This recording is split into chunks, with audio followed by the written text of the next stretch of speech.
मैं चेतना बंसल आप सभी के सामने एक सोशल इशू जो है हमारा एसिड अटैक। सबसे बड़ी बात होती है कि बहुत हमने देखा है कि कोई भी लड़की अगर किसी लड़के को मना कर देती है तो क्या होता है, ईगो हर्ट हो जाती है, राइट। और क्या होता है, इसकी सुंदरता है, इसने हमें मना कर दिया, हम क्या करेंगे, सुंदरता को बिगाड़ देंगे, करेक्ट।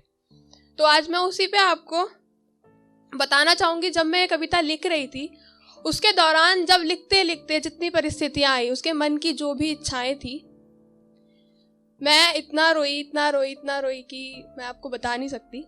तो जब मेरे साथ कुछ ऐसा नहीं हुआ, मैं उसको सिर्फ फील करके इतना रो सकती हूँ, महसूस कर सकती हूँ, इतना दर्द मुझे हो सकता है।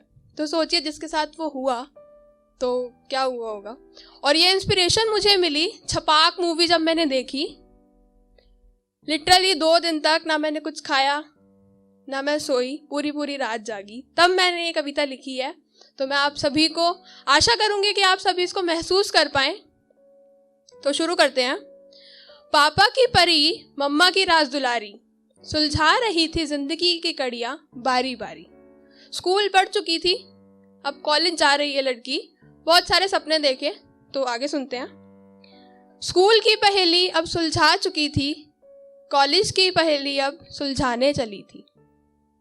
अब उस दिन बहुत सारी उमंगें उन आंखों में पली थी, सपने पूरे करने की ख्वाहिश इस दिल में जगी थी।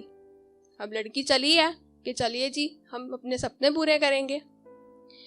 सपने पूरे करने की आशा शुरू हुई। वहीं एक मजनू उसका रोज पीछा करता, एक मजनू रोज उसका पीछा करता। ना जाने अपने आप को क्या था वो समझता। फिर एक दिन आकर उसने उस लड़की को कहा, प्यार करता हूं तुमसे, प्यार करता हूं तुमसे। लड़की ने भी साफ साफ जवाब देते हुए कहा कि if I will hurt you, sorry but I don't loves you, good bye. अब लड़के की ईगो हर्ट हो गई। अब उसने सोचा भाई मना कर दिया, ऐसे कैसे कर दिया, क्यों मैं लायक नहीं हूं। बट वो उसकी चॉइस है, उसकी पर्सनल लाइफ है, उसको क्या करना है क्या नहीं। अब उसने कहा, प्यार ठुकराकर चली गई, अब तेरी ना का बदला लूंगा तुझसे ही। अब लड़के ने ठान लिया कि भाई इसकी सुंदरता बिगाड़नी है। अगले दिन जब वो कॉलेज आई, आते ही लड़के ने आवाज लगाई। आवाज लगाते ही एसिड लड़की पर गिराई। एसिड गिरते ही वो कुछ भी ना समझ पाई, वो सिर्फ माँ माँ माँ चिल्लाई। आग में वो झुलसने लगी, चेहरे की कोमलता प्लास्टिक से पिघलने लगी। अगर कहीं इतना सा एसिड गिर जाता है तो हमने देखा होगा क्या हाल हो जाता है वहां का। तो सोचिए जब हम अगर आग पे कुछ कर रहे होते हैं, इतनी सी भाप लगने पर हाथ का क्या हाल हो जाता है, तो पूरे चेहरे पर एसिड गिरेगा तो क्या हो सकता है, महसूस कीजिएगा। चेहरे की कोमलता प्लास्टिक से पिघलने लगी, कभी होश कभी बेहोश, वो कुछ भी ना समझ पाई। पापा की परी अब सड़क पर पड़ी पड़ी मुरझाई। अब चेहरे की रौनक कभी लौट नहीं पाएगी, इसलिए माँ ने उससे उसकी लिपस्टिक, बिंदी, झुमकियां छुपाई। बहन ने उसकी आईने से दूरियां बढ़ाई कि अगर अपना चेहरा देखेगी तो ये जिंदा नहीं रह पाएगी। अब सभी सपनों को जोश से आगे बढ़ूंगी। उस लड़की के मन के अंदर से आवाज आती है। चेहरे तभी उसकी ख्वाहिशों ने उसको आवाज लगाई कि तुमसे, तुम्हारा सिर्फ चेहरा चला है, मुझसे नहीं हुई है तुम्हारी जुदाई।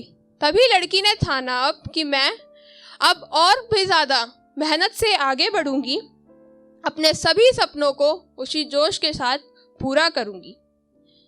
ऐसा करने वालों को थप्पड़ अपनी मेहनत से जड़ूंगी, अपनी किस्मत चेहरे से नहीं अपनी मेहनत से लिखूंगी।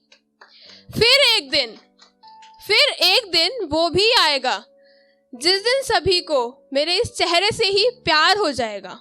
होता है ना, हम देखते हैं यार इसको ऐसा हो रखा है, चलो यार थोड़ी सी इस पे सिंपैथी दिखा देते हैं। सिंपैथी नहीं चाहिए उसको। कहती है आगे, फिर एक दिन वो भी आएगा जिस दिन सभी को इस चेहरे से प्यार हो जाएगा। हर कोई मुझ पर दया नहीं प्यार दिखाएगा, हर कोई मुझ पर दया नहीं प्यार दिखाएगा, क्योंकि चेहरे को तो कोई भी मिटा देगा, कोई भी मेरा अस्तित्व नहीं मिटा पाएगा, कोई भी मेरा अस्तित्व नहीं मिटा पाएगा। क्योंकि अगर हम देखते हैं बाय बर्थ बहुत से बच्चे ऐसे होते हैं जिनका फेस खराब होता है, कोई पैरालाइज होता है, कोई कुछ होता है। क्या वो बच्चे मेहनत नहीं करते? क्या वो सक्सेस नहीं पाते? मैंने एक सरदार जी देखे इतने से जिनके पैर नहीं है, बट वो रिचेस्ट मैन है हमारे इंडिया के। तो आशा करती हूँ आप सभी को मेरी कविता पसंद आई होगी। Thanks to social house, thank you very much.